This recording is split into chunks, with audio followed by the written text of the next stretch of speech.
So let's just jump right into it, and Okay. at least get some ideas down, and if they can always be spread in other ways. So I guess my whole thing about doing polls may not be worthwhile if we can just tell each other. Right. the answer. Right. So the first question I had were, well, I may actually need them to go with. That one, and then another one pops up, or what? Yep, 3 questions. One, do you have a programmable thermostat? The second one is, what's your nighttime or sleeping temperature? And then the third one is about your daytime temperature. Well, I just see 2 questions here. If you scroll I have down, to pull there's- I see. I have to pull that down. Okay. Okay. Okay. There we so go. it's a lot more personal with 3 of us. Oh no, everybody's gonna know. You're gonna remember my habits now. Yes. I need to also mention that I have is it a reptile? I have either an amphibian, I think it's a reptile, it's a gecko that lives in my upstairs. I mean, intentionally, but so yeah. You have a what? I didn't quite catch. She's got a gecko. Lizard. Yeah, Emily's A gecko. which needs to Oh, you stay. mean a lizard? Oh, right. That's right. I saw when I came by that day. You probably met him. Yes, I did. Jack. So what, is he joining us? No, he requires a slightly warmer temperature. Oh, yeah. We also have the issue of, we have a full 2-story, so basement and then 2 stories. Half of it is new, half of it is old. There's a couple rooms that we haven't gotten to the demo and putting up insulation in. And we got the tankless water heater this summer, but we haven't taken the chimney down. So that's another one, is we need to get that darn chimney down, because it's just, it's sucking out the heat. Yeah. The 3 of us have programmable thermostats, and I actually misentered this temperature for my nighttime temperature. It's lower than that. So that would be a lot more interesting if there were a bunch of people. We could see what the spread of temperatures are. But shut that down. So what the idea of this discussion was, I wanted to share some ways and find out some other people's ideas on how to increase comfort while reducing energy use, and hoping to have an active conversation, which should be pretty easy with the 3 of us. More so than if it was a big crowd. And then the way I was planning to set it up was basically working from the inside to the outside, in terms of you can, again, stay comfortable while using less energy. And my idea, let me see. Okay, so we may give up on these polls after this. Have you guys done polls before? I do some of the ones that they have on Nextdoor sometimes. Yeah, but not these, because I don't know how I move on to the next poll once You mean put one on? No, I've never done that. Yeah, because I had some other questions, and now I can't get to them. Oh well. So Is it under your settings or something? yeah, maybe if I pop it up. Oh, there it is. Yeah. Oh, I'm like, where are my settings? There they are. So, maybe we should just walk through these with the 3 of us. And so there's things you can do actually just to heat yourself up and from the inside out. And the things that I do, warm drinks, like if you're feeling cold, rather than heating your whole house, what was I figuring out? Like if you're in a 1,000 to 2,000 square foot house, you're talking about 8 to 15,000 cubic feet that you can heat up, or you can heat up the 6 cubic feet that you're in personally. And I Right. see, Elizabeth, you've got a drink in your hand right now. Hmm? So we know the answer to that question for you. Yeah, Can- I've got the can throw I- ready. So.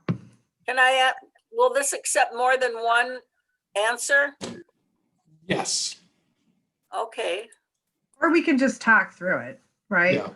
Yeah. The other, I'm putting other, and that means I put on a warm sweater.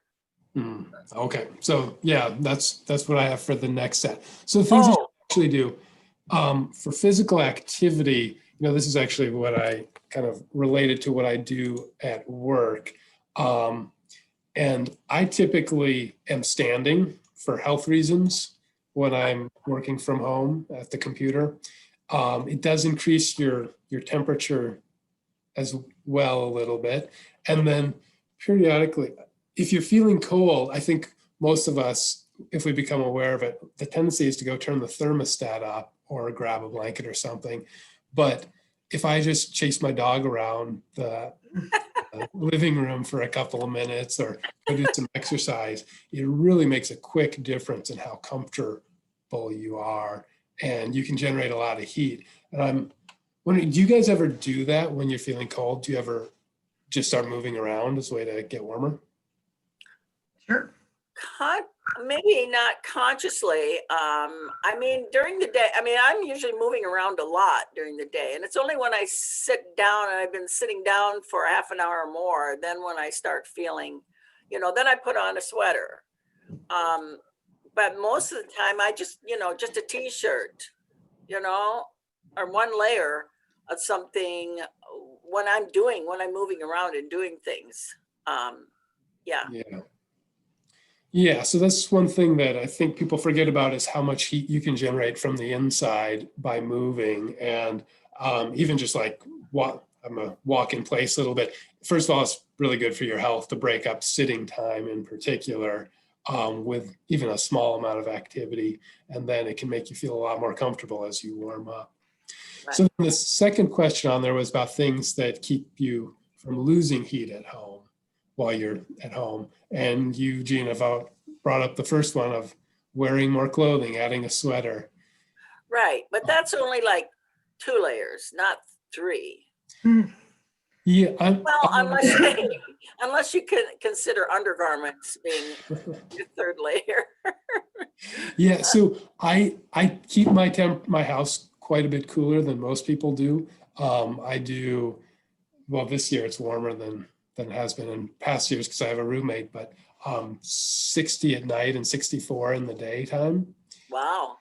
That's you save a lot of energy when you do that, but it's critical to have some extra layers on, of course.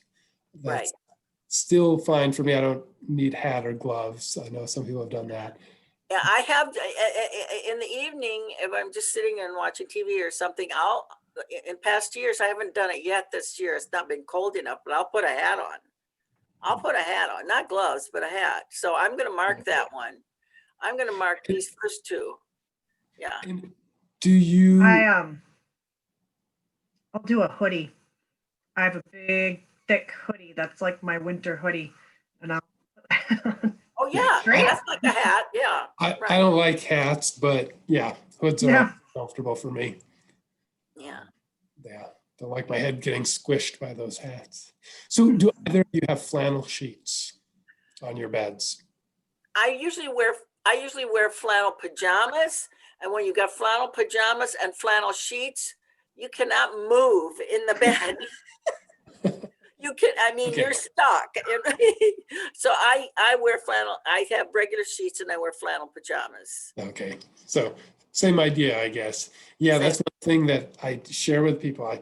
I swear you can turn your thermostat down like 3 to 5 degrees just by switching from smooth sheets to flannel. Are there any other ideas that you have that are actually about keeping the heat in just you? I mean, wrapping up with a blanket's one when you're watching TV or something like that. Yeah, I have a throw that's handy if I need it. Yeah.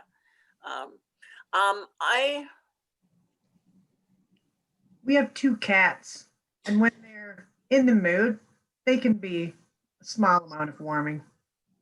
Yeah. One is larger, Very so warming. larger warming, but there's an exchange of fur there, and Yeah. they aren't always willing participants.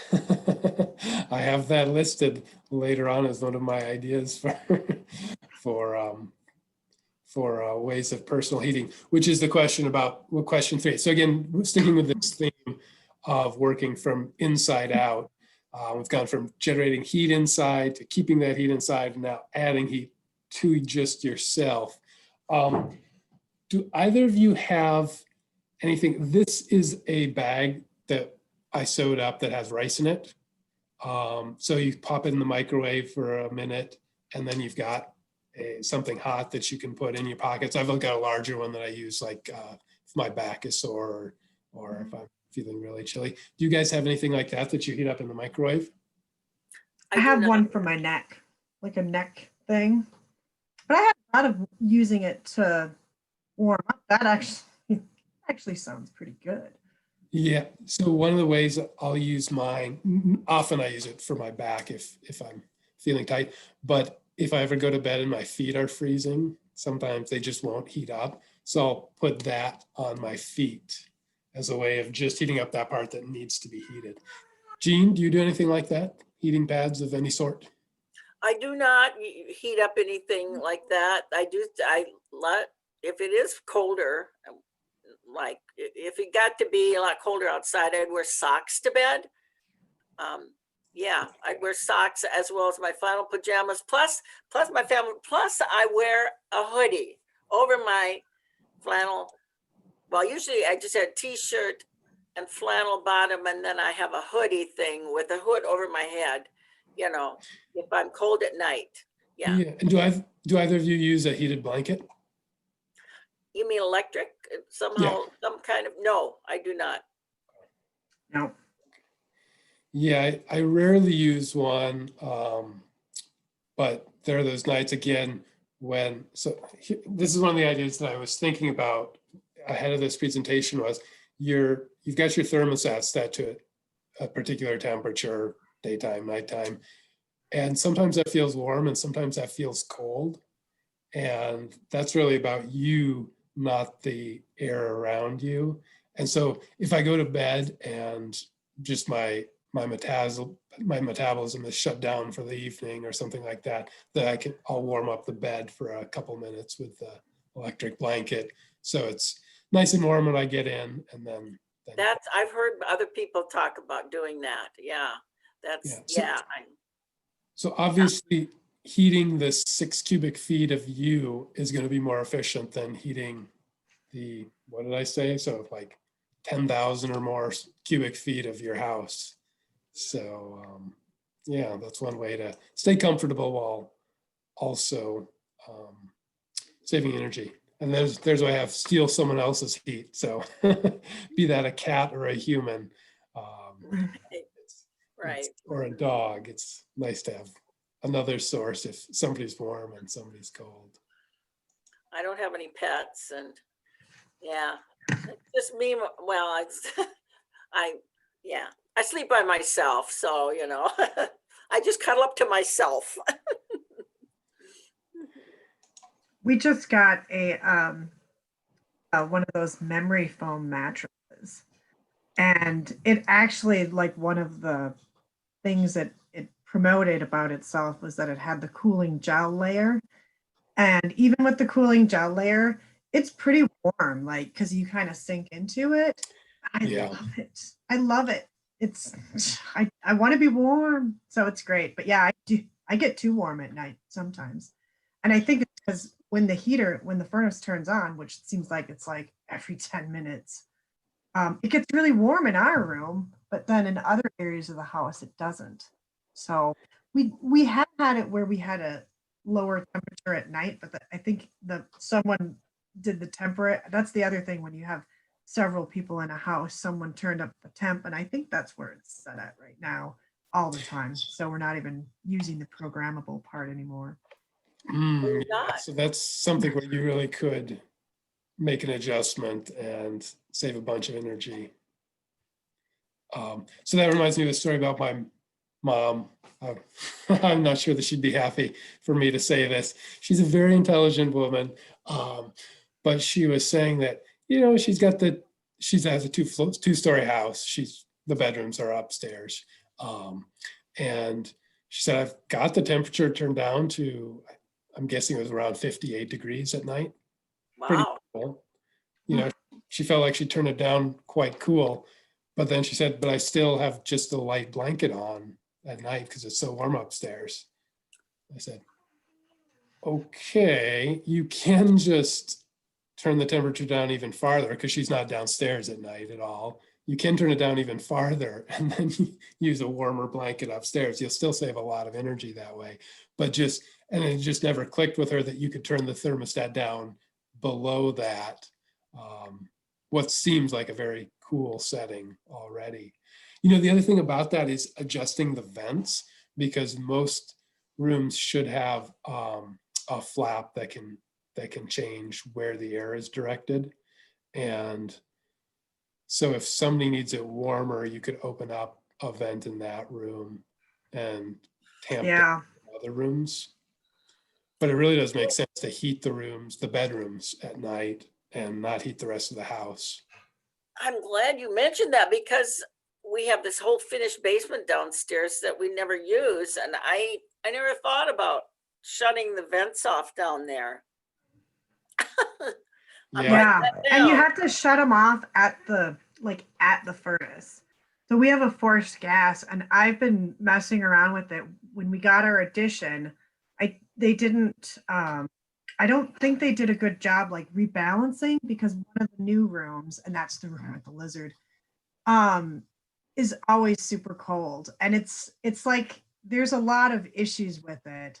I wonder, would I just call a heating company? Do you think, if they come and rebalance it? Because one of the vents, I think, might be broken too. Mm-hmm. Mess. Yeah, so I don't know. I mean, I was hoping one of my friends, Craig, who's a handyman, was going to be on the call. But he's not joined in. He'd be a good person to talk to because he's seen a lot of houses. Because it could be something very simple, or it could be something complicated. Yeah, I just have to get somebody to come in. I've been kind of avoiding the pandemic. Yeah, but short amount of time, you don't have to be close to where they're working, should be pretty low risk. Or hold off. But again, getting back to the general principle of don't heat the areas where you aren't spending your time. I think that's a key one. So again, we've moved heating ourselves, insulating ourselves, getting heat just for ourselves, to the next step is really important, that the idea of having a heat gradient from one place to another, not heating those extra spaces. So if you have your temperature high, not only does it take more energy to generate that heat in your house from your furnace or boiler, but you also lose heat a lot more quickly. If it's cooler near the windows, then the rate of energy transfer to the outdoors is a lot lower, which is, a big part of the idea of insulating your house. So one of the things I've done when it's just me here, I have a 3-bedroom house.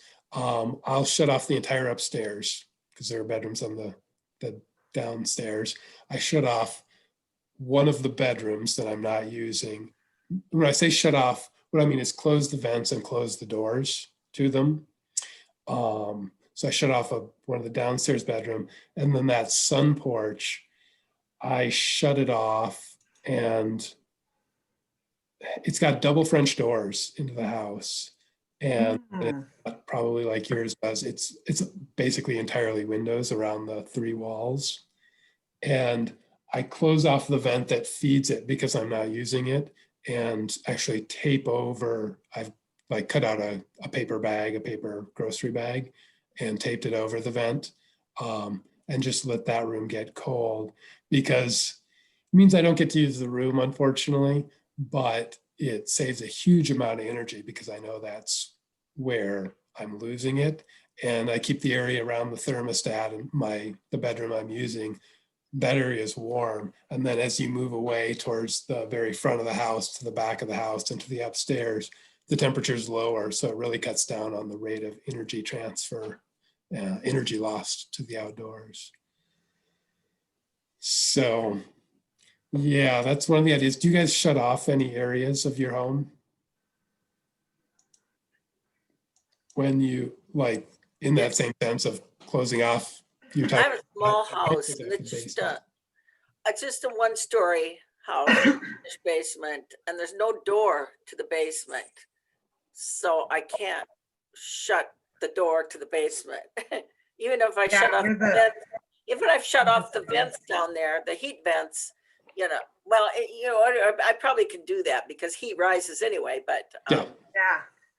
and so I have a 3-season porch, but it's not heated.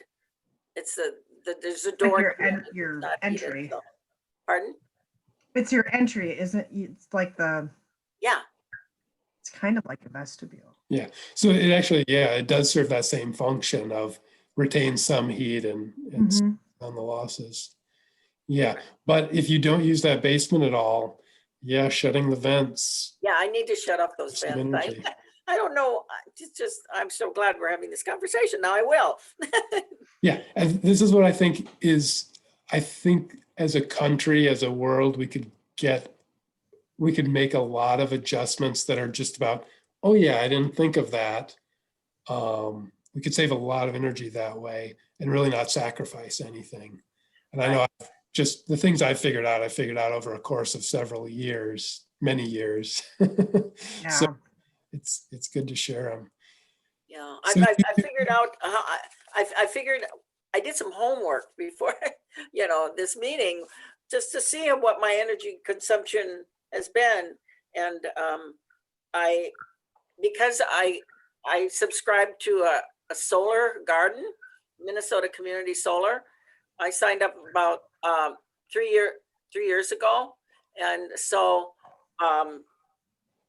my energy use is only $53 a month for electric, and my heat is $35 a month.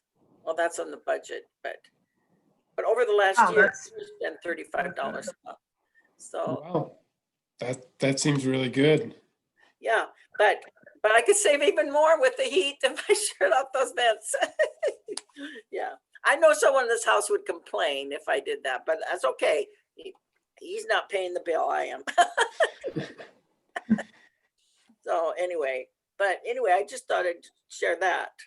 Plus, I have these shades that come down over the windows that are they're sort of insulating, they're kind of honeycombed shades. I'm not sure what their official name is. I mean, if I turn my computer around, you can see them. See that one? Yeah. Yeah. Yeah. Can you So tell it a kinda- difference? Like when you go by it, can you feel like when I go by my windows, like the old windows, you can feel but I can tell the difference between when I have thicker curtains in some parts of the house. And it's warmer, it Right. keeps more heat in. Yeah, so that's the next thing I wanted to talk about, and I'm gonna go ahead and launch another poll just so you guys can see what's on the screen here. So these are the things I went on the Excel website to see what they're giving away for free. Isn't the Excel X? Is that how you spell Yeah, X? it starts with an X. It starts with an X, right? Oh, Excel is, Oh. that's Yes. a software. Good- I've seen good all catch. of these. Huh? They do limit you on, or at least when I looked at this, they did limit on how much you could do. I've done the plastic storm windows, but I haven't gotten them free. And I have so many windows. Oops. Yeah. So I'm going to talk through a couple of things I do. Have you guys ever used this rope caulk? Yes. No. Okay. So I'm actually going to pull up a picture, and this is pretty relevant to your sunroom there. Let me share this screen. Oops. Because one of the principles that I ascribed, oh boy, there we go, share screen, is the worst thing you can have is air actually moving out of your house. So I went around this year, I was looking at my windows and doors, and this is my kitchen window. And are you seeing my cursor? Yes, I can. Yeah. Okay. I had that too. I put a lot of stuff in the window. It's a huge, there's this big gap here at the top of that window that I could see. This over here, this is a double pane. It's a more modern window, but there is a little gap here in the insulation between the panes. So again, you could see light shining through, and it lost most of its insulative value. So to fill in this big gap, I'm here. I actually had some of the I use some of this foam, these rolls of Yeah. Caulking, foam. kind of rope caulking. Yeah, to fill in the main part of the gap, and then use the rope caulk to seal it off better. I see. So it's a two-step process, and there are various other things. I also, I looked at my back door, which is always just leaked cold air, and I realized that the strike plate for the door knob was not set flat. It had just been put in at an angle, and so I needed to get a chisel out to get that to sit flat. And suddenly I got rid of, like, I could just put my hand over it and feel cold air blowing right on it. Oh, I know what And you're saying.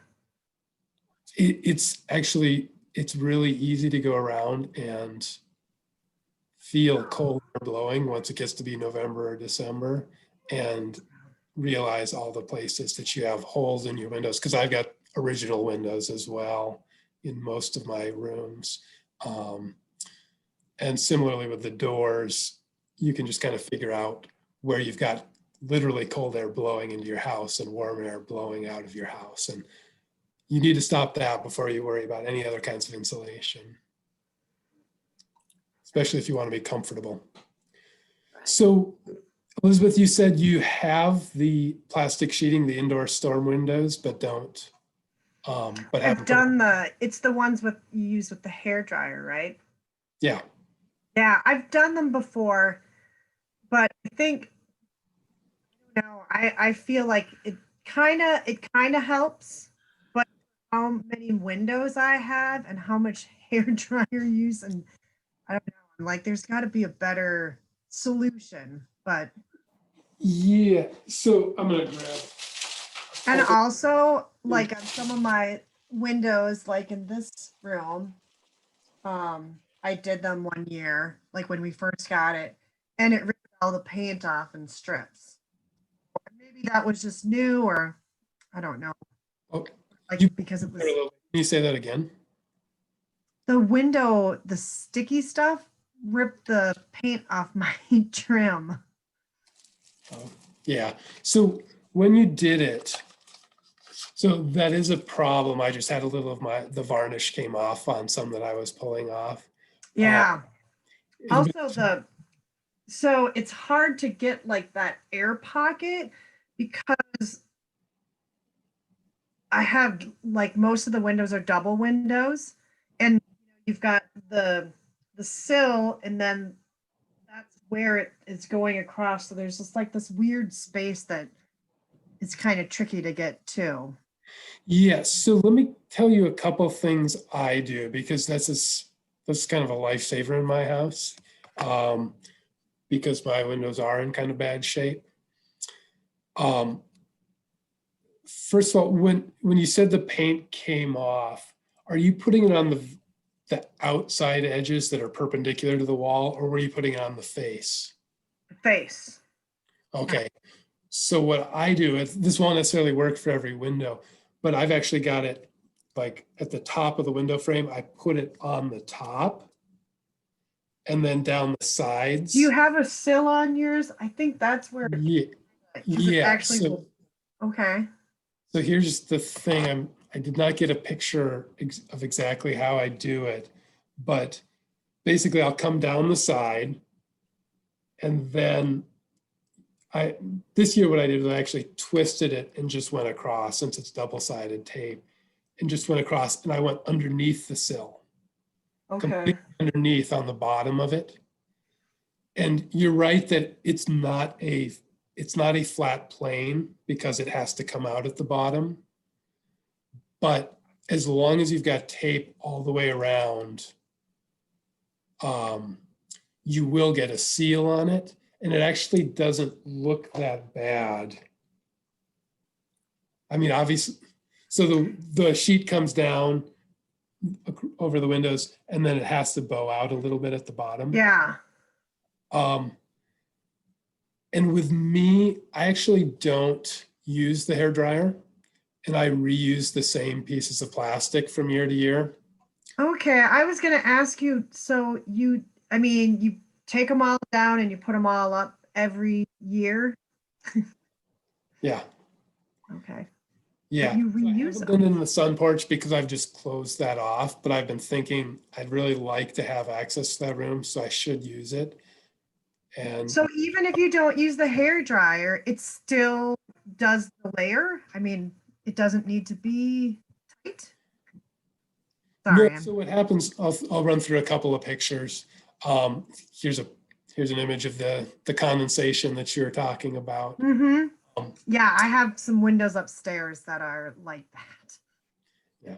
They're really bad. This is the kitchen window. I came down on the outside of the frame, and then Mhm. here where it had to pivot, it's all one continuous strip of tape, but then it pivots and is parallel to the frame. And then I had to just do a little twist down there. And then I cut them overhanging, as you can see in this picture, like with several extra inches. And that's the way I can reuse them from year to year. I'm going to go to the next screen. So this is the kitchen window after it's been taped on. And I did have my housemate help me stretch it tight. And in the photo, you can't see anything. In real life, you can tell that there is plastic there, but it's not weird looking at all. And similarly, this is my dining room window. This also has the plastic. And so I came down on the outside of the frame, perpendicular to the wall. And then here's the windowsill problem you're talking about. I just went around it and then put the tape on the bottom of the sill. And that way, even if it does damage the paint, you don't see it. Is it right on the edge of the sill at the bottom, or does it kind of wrap under? It's wrapped under. It's basically like, what did you say? So I don't know if you can see the cursor on your screen. Mhm. It's where this part of the wood, there's also a wood trim piece underneath. It is towards the back of it, closer to the wall. So as long as you've got a seal all the way around, a continuous seal of tape, you will create that extra layer. You've gone from single glazing to double glazing, or double to triple, or triple to quadruple. And because it's on the bottom and the sides and the top, you don't actually see if the tape is there. And actually, I'll often just leave the tape on and tape over the tape, and that has not been a problem. So then if you don't peel it off, then it's not going to cause any damage. And again, with this picture, if you were here in my dining room, you could see there's a little bit of ripple across it, but particularly if you have a second pair of hands to pull it tight, you don't need to do the hair dryer at all. And you can't see at the bottom that it does bow out to go around the windowsill. Mhm. So in your circumstance, I would strongly recommend, first of all, checking the windows themselves for those gaps and using that rope caulk or other weather stripping to fill any holes. I had a few of those I needed to check to fill up this year. And then adding that plastic film around it really, for me, makes a huge difference and prevents condensation damage, which is important. Would you also, and maybe you do this before it got cold, but insulate like like the screen area, the storm window part? Because that's where like I don't think it's doing anything. I think they're like really, I can see lots of light through the storm, Is that worth Yeah. anything? You mean where it connects to the edge of the window? You mean? No, well, like instead of just insulating the window in your house, but opening that window and then insulating the storm in there. If that was something you're interested in, I would say do it on the outside of the house. They've got that outdoor storm window. It's just heavy plastic, I think, Hmm. that you can put on the outside. Well, I'm thinking more of the caulking. I'm sorry. I'm stepping backwards to the caulking part. Yes. So I did do that. The weird thing about it is a storm window is supposed to have holes at the bottom for in case rain gets in, it runs. Yes. So unless you're going to plug those up for the winter and remember to unplug them in the spring, you're not actually going to seal that off completely. Yeah. So, And then you have a lot of rotting of wood when it gets wet in the summertime. Then it's the wood starts to rot. Is that right? Yeah. I have Yeah. some windows that are like that without me having messed with them. yeah. So I did go through and look for any places I could see gaps of light around where the storm window hits the edges. And I did put in the rope caulk there, but you're not going to make it airtight because it's got the weep holes at the bottom of it. And I was thinking it was one of those things that I never got around to. I was thinking I wanted to keep the sun porch open this year, and I would not do that unless I had done the indoor storm windows and also put plastic on the outside.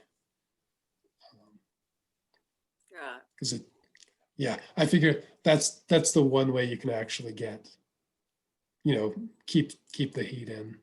Yeah, I think it would really be worth it on this room, actually. Do you keep your like I have my window curtains?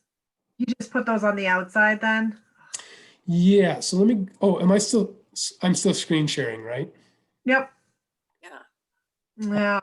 I think I've done it before where I just enclosed them, but these ones that I have like right next to me that are on the south side, I like to be able to open and close them. And I'm afraid if I enclose the curtain in them, that the cats would scratch them open too. I have Oh yeah, that is one thing. They're fully clawed. There was one place where I will put like a Post-it note on the window because it's a place where the dog will sometimes get up onto the windowsill. And so then she's got something that says, there's something here, don't climb. So this picture here is from a place, there are hooks in the window frame. Mm-hmm. This Oh, is I the see, yeah. thing I do where there are curtain hangers. Yeah, I did that with blinds one year where I made the little hole so I could still adjust them. Yeah. Yeah, and what I did was, it's hard to see, but there's some heavy duty tape here. It's just like a sturdy tape that I put in the place before I cut the hole in it. And so anywhere that there needs to be holes in that plastic, because it does tear very easily, I'll tape it and then put the hole in it. And then you can have your curtains on the inside of the storm window, the interior storm window. That's what they call them. I forget what the manufacturers call them. So, yeah, sometimes it's important to be able to access the windows. You know, one idea that I'm trying this year is this other window, this triple window in my dining room. I actually taped the sides and the bottom, but left the top open. And my rationale on that is if air is flowing up out of there, then it's warm air. And so you're trapping the cold air in there.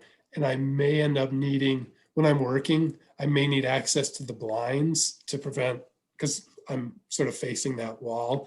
And if the sun is coming right into my eyes, my choices were either to close this blind permanently for the winter, maintain access to it. So I just left it open up here and can actually reach down in there if I need to.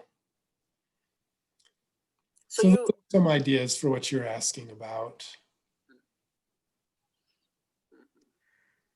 Yeah, I have suspension curtain rods, so would you ever be able to do like just the very inside pane, or not pane, but angles, just the box inside, so I'd still be able to have the little curtain rod? I wouldn't do it because it would mean putting tape across Oh, the finished wood, and yeah. I'd be worried that it would tear it off, and you might have the same concern about your paint. Might have to get creative with the curtains. I think I could still do two of the walls of windows, and it would probably still be a big benefit. Yeah. If you've got old windows, I'm never going to replace my windows with the new ones with those inserts, because you lose a lot of window pane space when you do that. And I really love my windows. So how would you lose window pane space? If you do the inserts, you don't replace the whole frame. Basically what they do is they take the existing frame and they build a new frame inside it. And they have a frame inside of a frame. Oh. You lose like 2 inches on each side, and 2 inches at the top and 2 inches at the bottom. I've seen it. It looks goofy. I want to say that they have some that are not as bad. There are definitely some are much better than others. But even the nice ones, you're giving up a little bit of space because it literally is putting a frame inside the frame. And even if it's a narrow frame, you're still cutting off that. So that's just a choice I've made, is I'd rather deal with the plastic every year. And I do want to my windows, but that's going to be a huge project to reglaze them and do all of that stuff. I have a question. Question. If you get your house sealed up too much, then how do you keep some fresh air? I mean,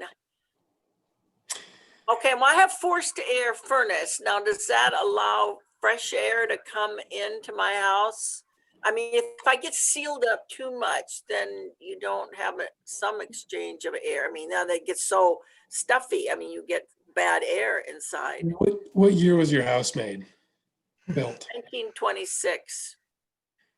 You cannot seal it unless there's no way that I can get that too sealed up.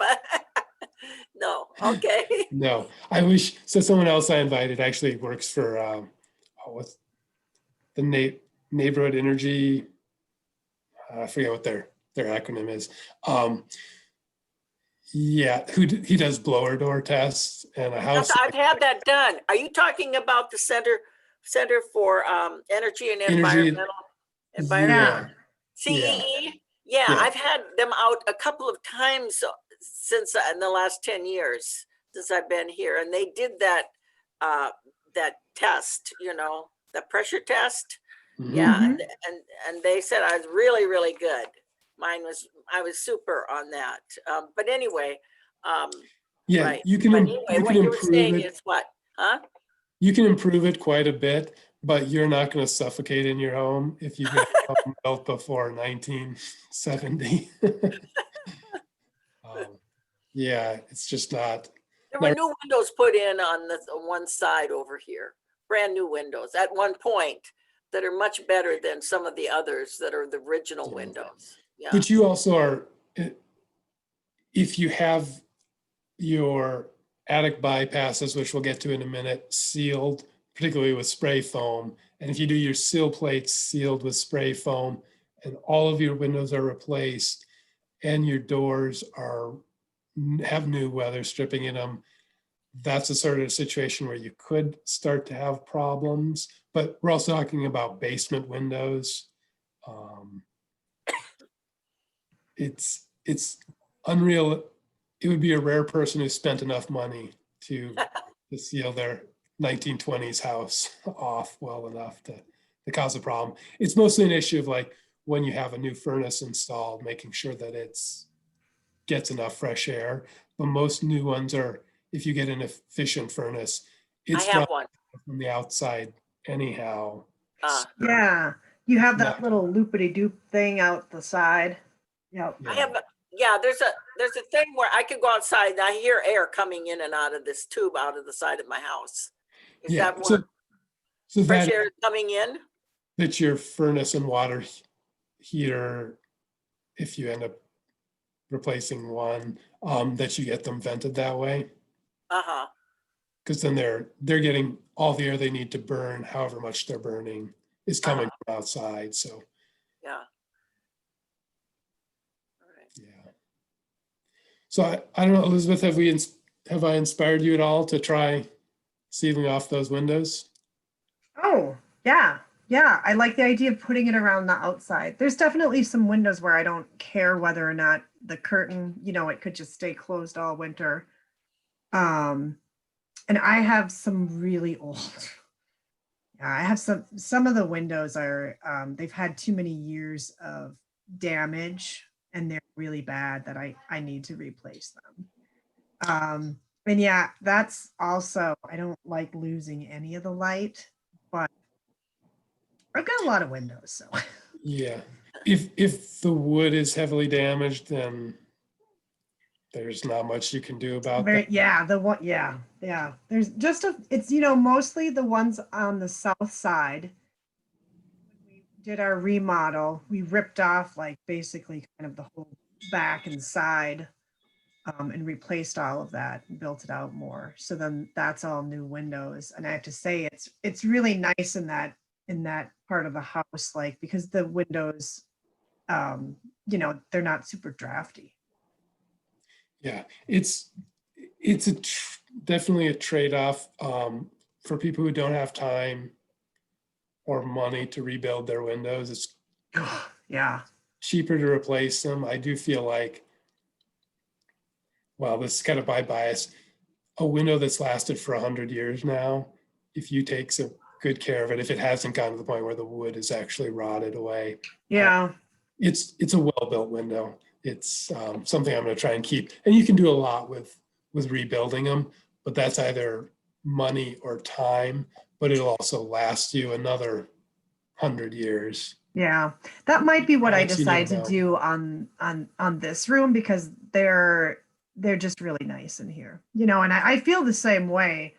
Our intention was to always super rebuild them. We used to watch about your house, and he was always a big advocate of keeping the original and then just make it function as it was intended to function.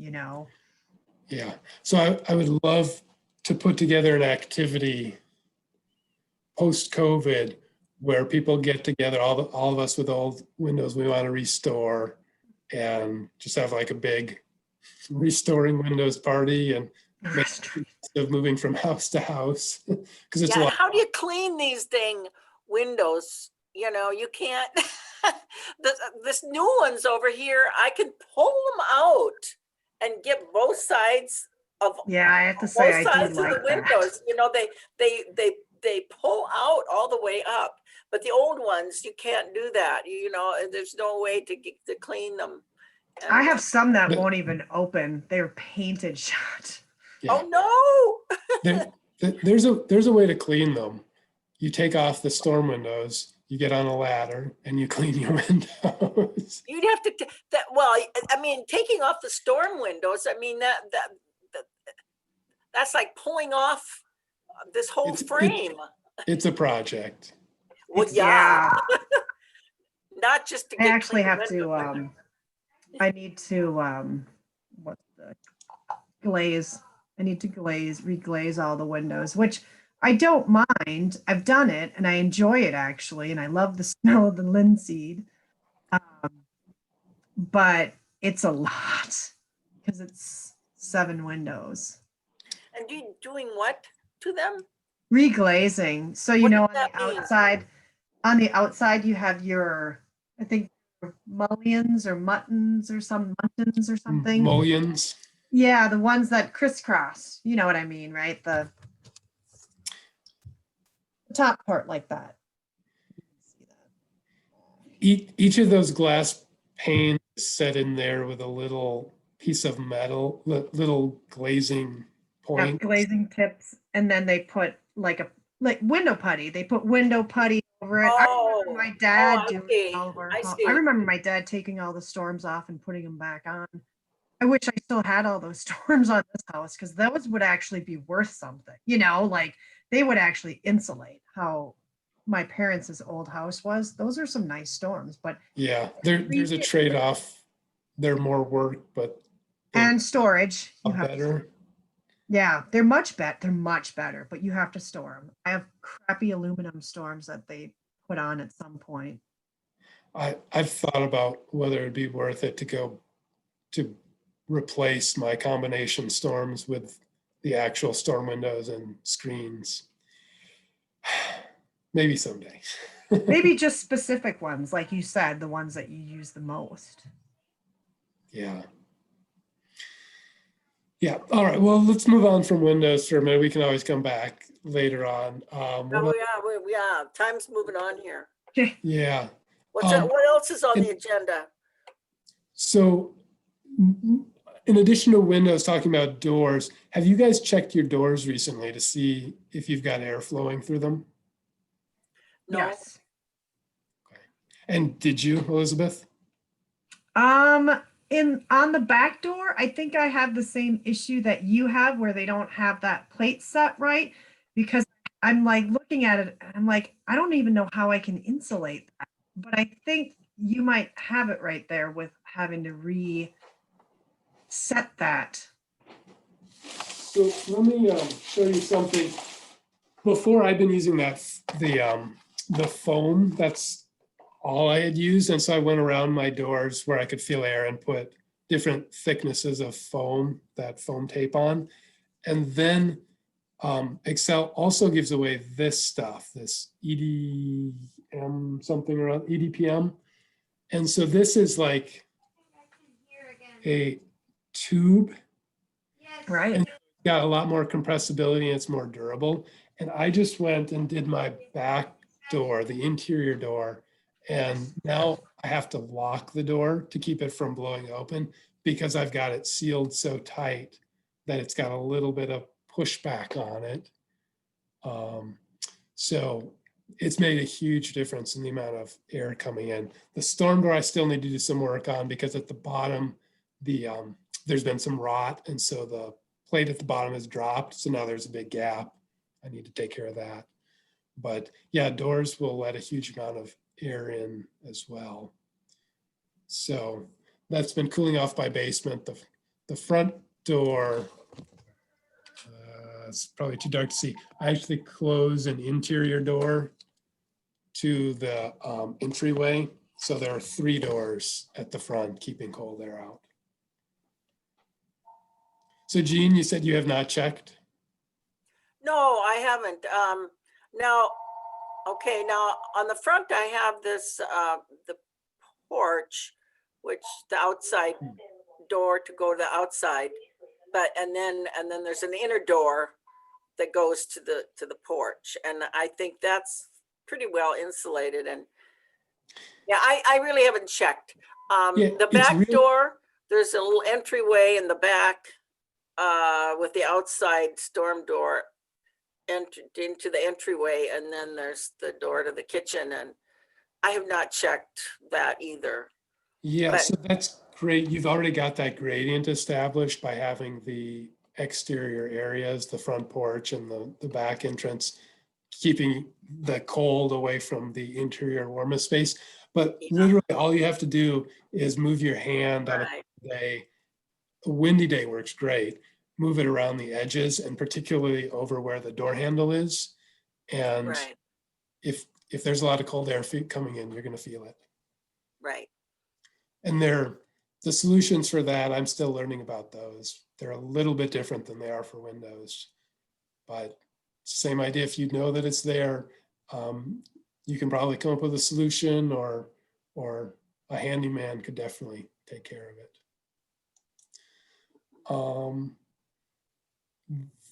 Then in terms of, I was going to ask about, this applies to sill plates as well as attic bypasses. Do you guys know if you've had your sill plates sealed or attic bypasses sealed? I don't know what those are. The seal plate, what? Sill plates in your basement. So if I you, don't know where would it be? you've got a finished basement? Yes. Okay. So it would be hard to figure out without knocking a hole in that. Yeah, Elizabeth, because there's a drop ceiling. You know, there's a, so you could pop it up, tile out. Elizabeth, do you have a finished basement? No, our house is a 1910.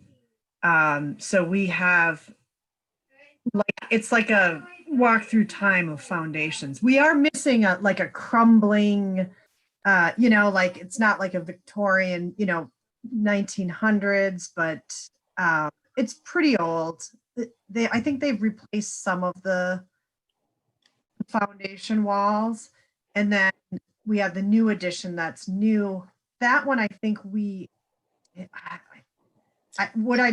there's nothing in them.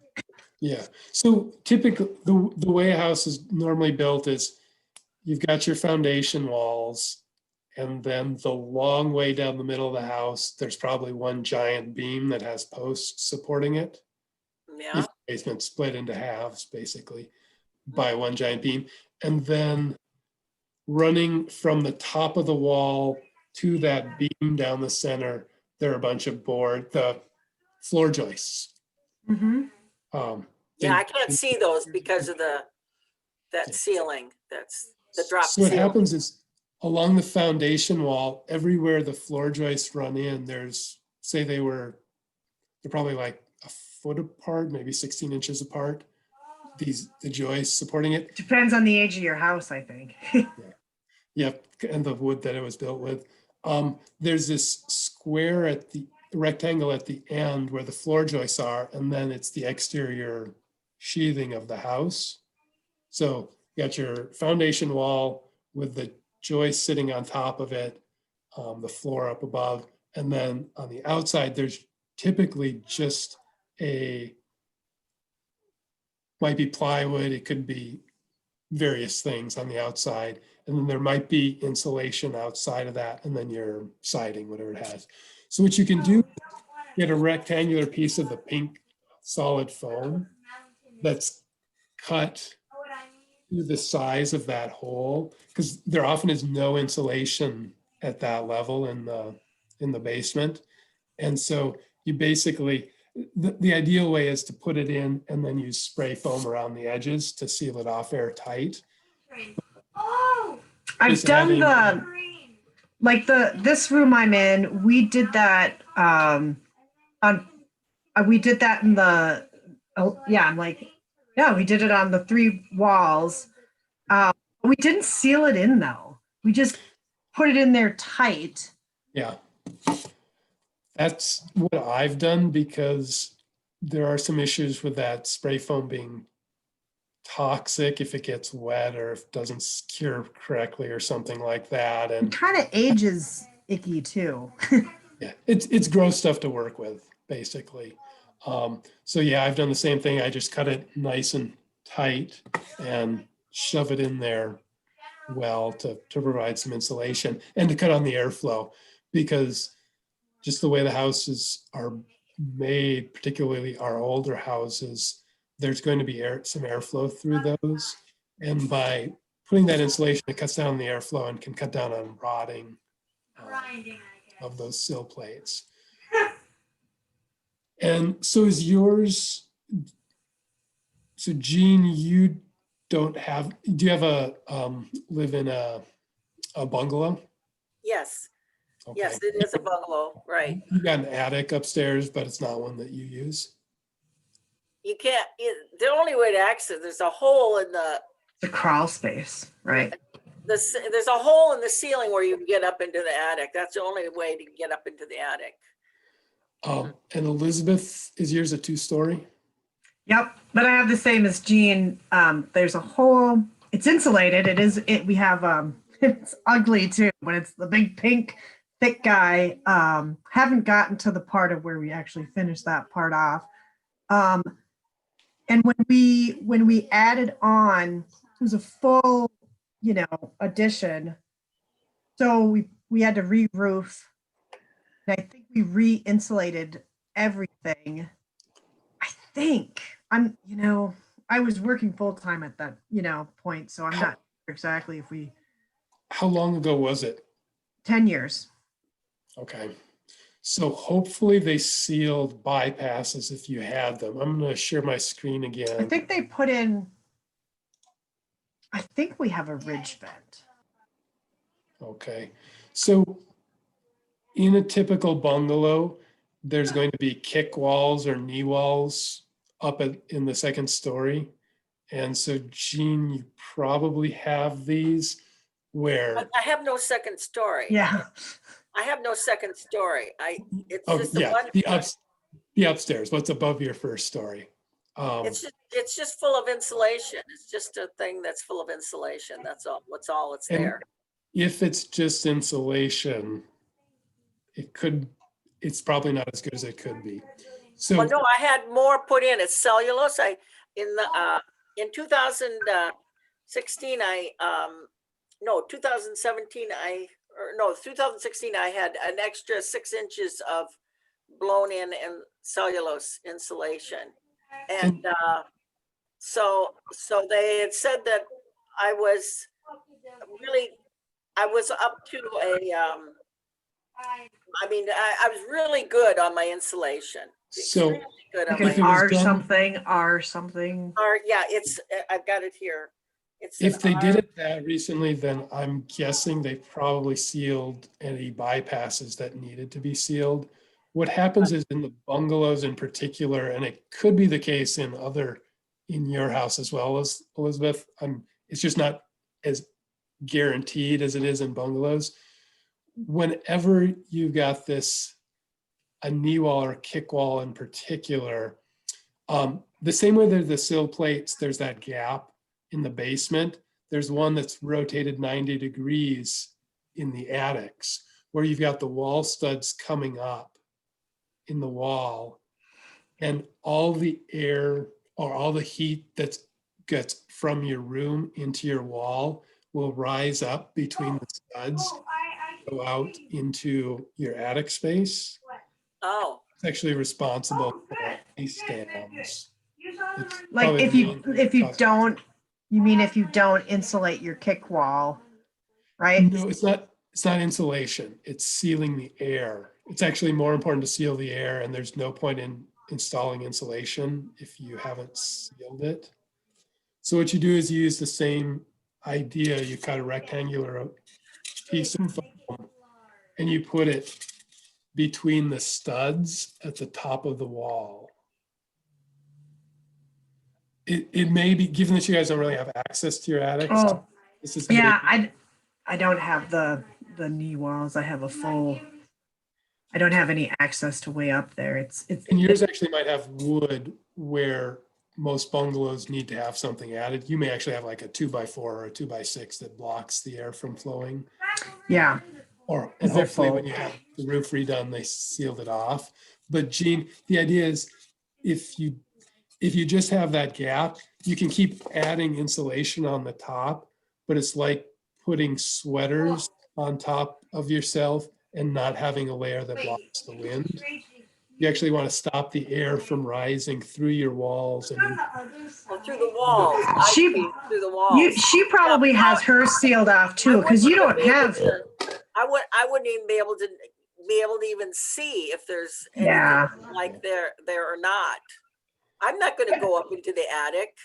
yeah. So I given bet that it was- yours are pretty similar, you know, like, because you're all finished on the inside and there's no second floor except for your attic, your, you know, Are you talking to me? yeah. Oh, you're saying what now? I don't know if this applies to you either, because you don't have a second floor.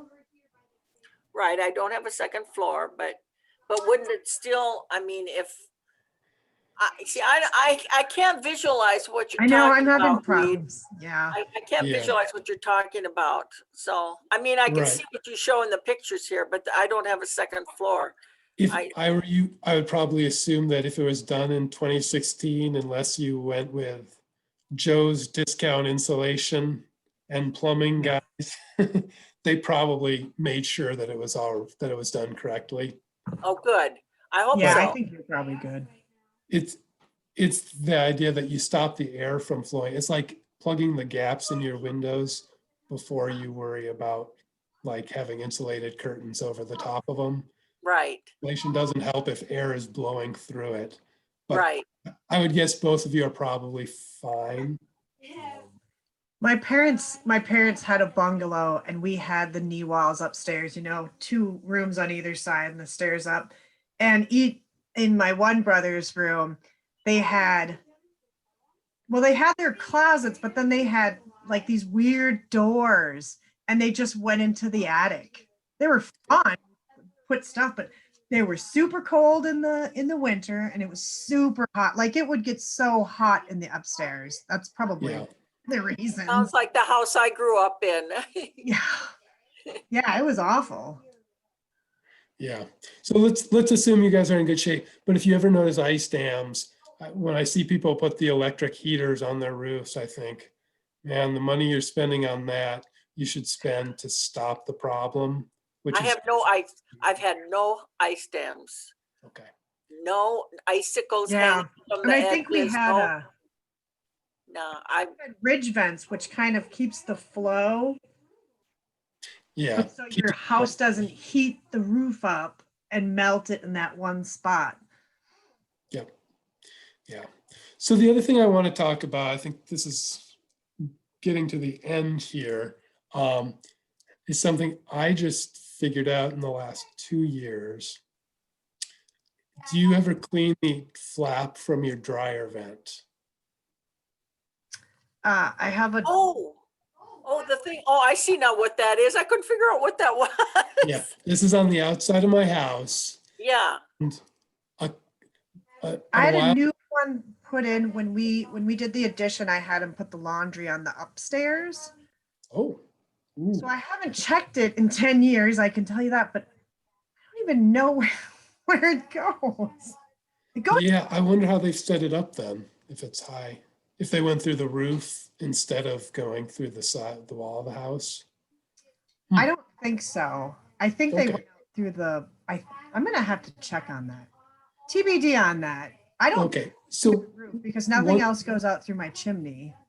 one time I went to pull my clothes out of the dryer and they hadn't gotten dry. They were still kind of damp and they were literally ice, like they were frozen solid with just like Oh no. chunks on them. And so that's when I realized that, yeah, if this flap out here, it's just like a flap that blows Yeah. open when the dryer's running. If that gets stuck open in the winter and you have wet clothes in your dryer, the cold air just goes right Ah, into your dryer. So that's I another. certainly will be able to check that. I never thought to, but That that's is one a good thing to check. And even though I clean my filter every time I do run a load in the dryer, still little bits get out. And this is it has to be really light so that the dryer can blow it open. And all it takes is a little bit of fuzz catching in the hinge and it won't close all the way. So like I had this, you could try using a screwdriver. I had this little pick shaped thing that I stuck in and so I could scrape out all of the little bits of fuzz so that the damper flap could run smoothly. I'm sorry, I was writing that down. You said you did what to fix it? I had a little, it's kind of like a screwdriver, except it has a little pick at the end. Oh. You just need something really small that you can stick up inside the cover. Just scrape out any dryer lint that's stuck there and open. It's a good thing to do that. I mean, I don't know yet whether it's something I need to do every year or if it's something I check every year but don't actually need to clean it. But based upon what I saw this year, it really takes very little lint to keep it open. Yeah, I'll check that. I'm going to check that too, see where that even goes. I haven't had that issue with having things like having a cold dryer. I haven't either. My old dryer though, when we had it in the basement. So this project I like because it takes just a few minutes and you feel like you've accomplished. I love those kinds of projects that take a few minutes. Yeah.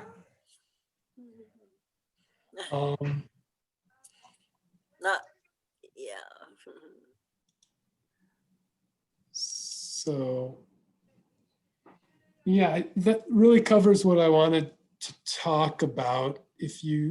Although I'm interested in hearing if you have any other things. So one thing, so years ago when I was living by myself, I decided I had my temperature set pretty low, like 57 all the time.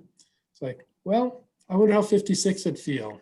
I turned it down to 56. I survived, so I turned it down to 55. Okay, turn it down to 54. Somewhere around in that like 53 degrees, it starts to get pretty chilly. Yeah. But what happened is, if whatever temperature you've got your house set at, try turning it down 1 degree from where it is. Elizabeth, it sounds like for you, the first step would be to use that programmable thermostat and actually. I also have to watch it. I need to police it. I've kind of given up a little bit, but I think that we can definitely do some stuff on that.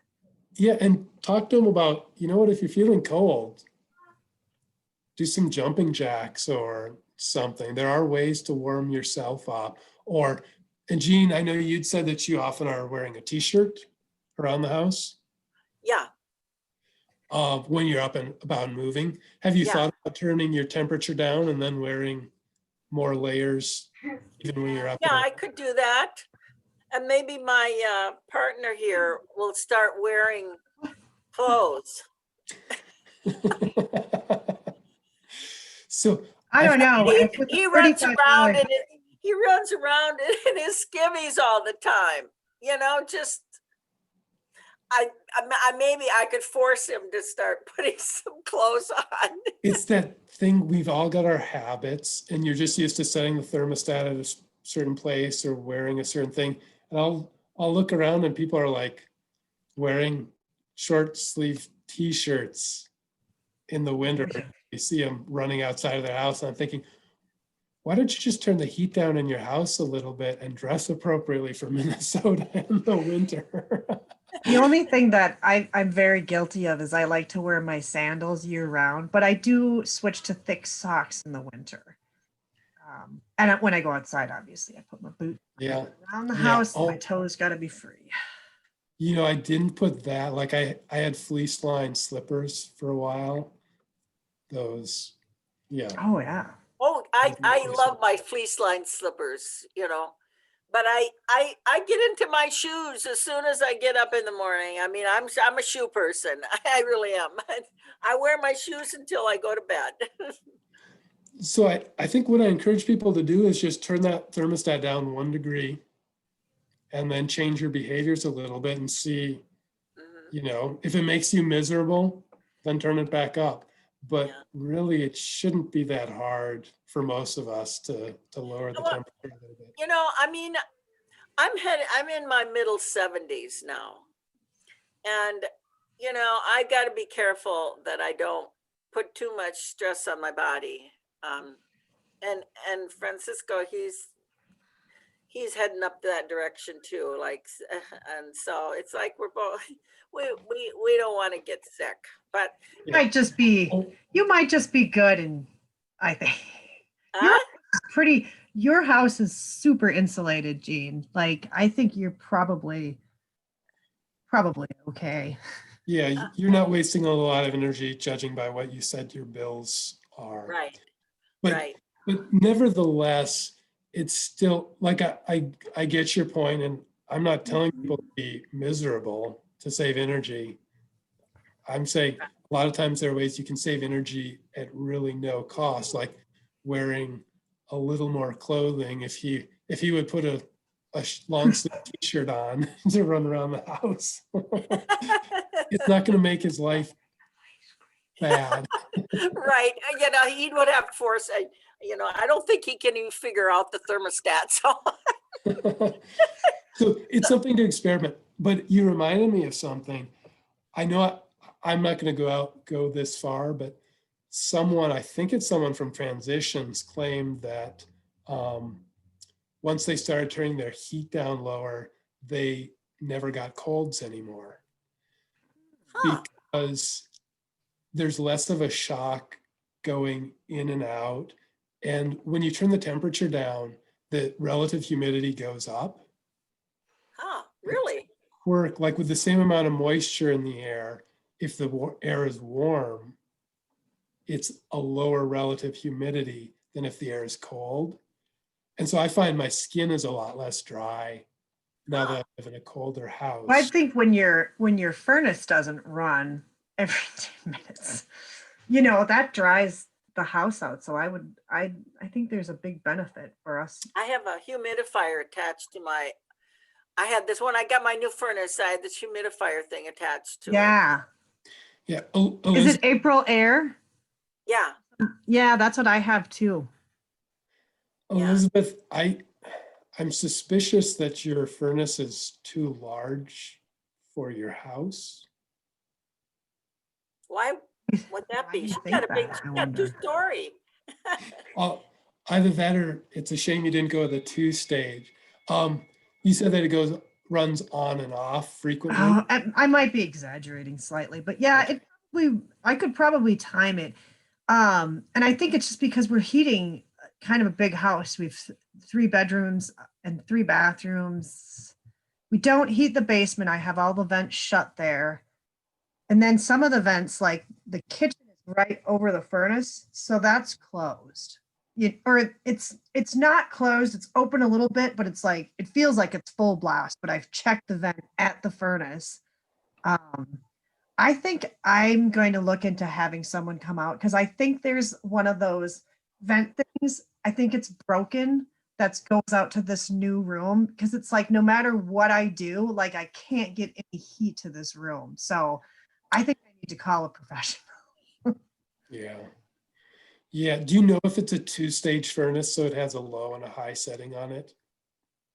I don't know. Okay.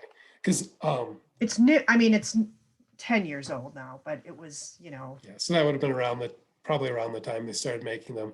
There are some quirky things like mine runs more often because it runs at a very low heat. And the idea being it's better to have good airflow running a lot of the time, but not heating a lot. right. And then it only kicks on really high if it's on the really cold days, then it'll go up to full temperature. Yeah. Yeah. If you're having this kind of heat balance issues through the house, yeah, it makes sense to have somebody come out. At least to get the lizard room warmer, I think. So we did not talk about space heaters. Yeah, Oh, kind of. I've got an electric, a little tiny portable electric space heater I got through these Amish people, you know, when they were advertising those all the time. Amish space heaters. I'm like, that's so random. I love- They're made, the cabinets are made by the cabinets are made Oh. by the Amish, and Okay. it's beautiful wood. Oh, got it. No, I get. I've got a big one here, which is, Nice. I've got a big one here. I'll show you if you can see that. Oh right. yeah. Yep. That's my big one, and it's like Nice. a fireplace, but it's got this electric. It's run by electric. Yeah. Yeah. Now it doesn't work anymore. It's kind of went kaput on me last year. Mm. Nice piece of furniture, but we got a tiny one that's in Francisco's bedroom that So- it's it really gets hot when you need it. Yeah. So the idea there being, if you don't actually need to heat your whole house, don't turn your house heat up because you need one very small space warm. So, I mean, typically when people have lizards and amphibians, if you have a terrarium, then you can have those heating light bulbs. So, Yeah, But- and yep, she just But- got a replacement one, and she got a replacement light and a thermostat. So I think that we just need to have a little conversation about where we're having the heat. And then I do need to have that. It's her room, so I do need to get that figured out, because you go in there and it is icy cold in there. It's not heated, and she doesn't leave her door open because she wants privacy, and that makes it worse. So like first thing in the morning when I get up, I open her door because she's asleep and she doesn't care. yeah. Yeah. With the upstairs, there's an addition and finishing done on the upstairs. And so it's got air supply, but no air return vents. So if the door's not open, it's just not getting enough heat on the second story. Yeah, she has an air exchange in her room, or she has the vent, not the heat vent, but the other vent. So I don't know why. I do know. I think it's because the vent downstairs is broken and it's shut permanently. Mhm. Well, I can get that fixed. One other tip on that, just doing some problem solving, if there's no obvious solution, they do have little electric fans that go on vents to increase, so it'll actually suck the air out. So if it's not blocked off, if it just can't push the air hard enough, you can give it a little boost at the end. Oh, right. But it sounds, if there's just no heat coming out, then it sounds like there may be a bigger problem. Yeah. And when I went and messed around down there, you can tell, how I did enough online videos and whatnot to know how they were. You unscrew a wing nut and then you can adjust it. And I adjusted one of them. I adjusted the basement one, so it was closed. And that worked out perfectly. And then I'm like, oh, it's this is the problem. And then it's like, it's free. The nut is screwed, or, it's something stripped or broken that's causing the manifold or whatever that thing is called to just stay like this in one spot. And I'm not doing it. There we go. Stay like that instead of like this I want it wide open, and it won't, because it's broken. Yeah.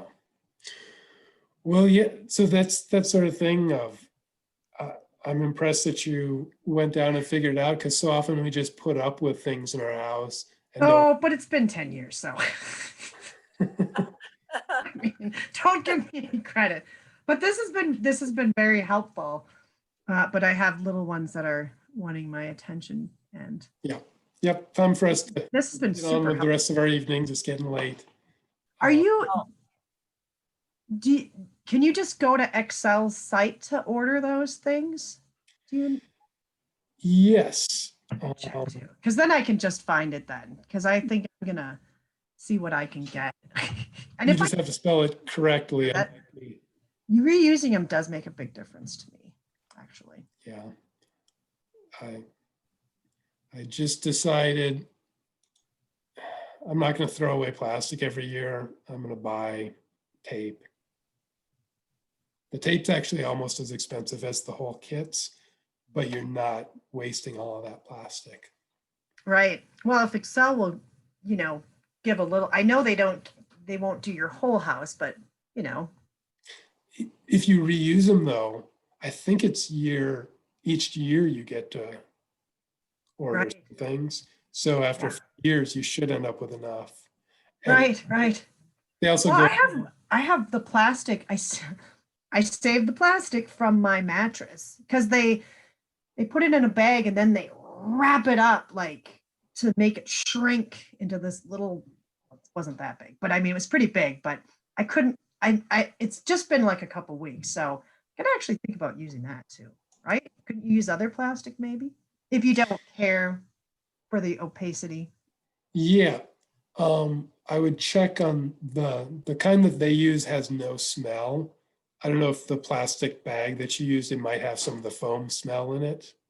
So No, it was a no foam mat. You can get them where they do the certified no off gas, which is really okay. did not at all. It was amazing. Yeah. Yeah. Hold it up to the window and see how it looks. If it's just as clear, then yeah. And like I said, you can just get the tape, the double-sided tape. Okay. Um, Well, it was good seeing everybody again. You too. yeah. I'm glad you Yeah. guys could join I'll in. wave at your window when I walk by, Elizabeth, because she might be looking out. So.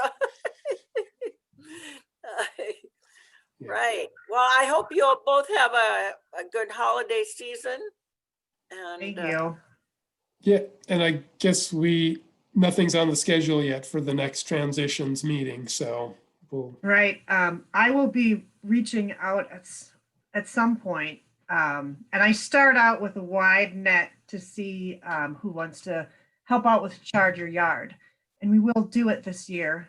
I guarantee it because we did it last year. We were able to form teams. We have an amazing website. So we'll probably start up in probably not till January or February, maybe even February, because I don't know if we're going to do the LCC grant this year. I don't know if we're going to do that, but I'll definitely y'all an invite too. If you're interested, don't feel like you have to, but I always love help.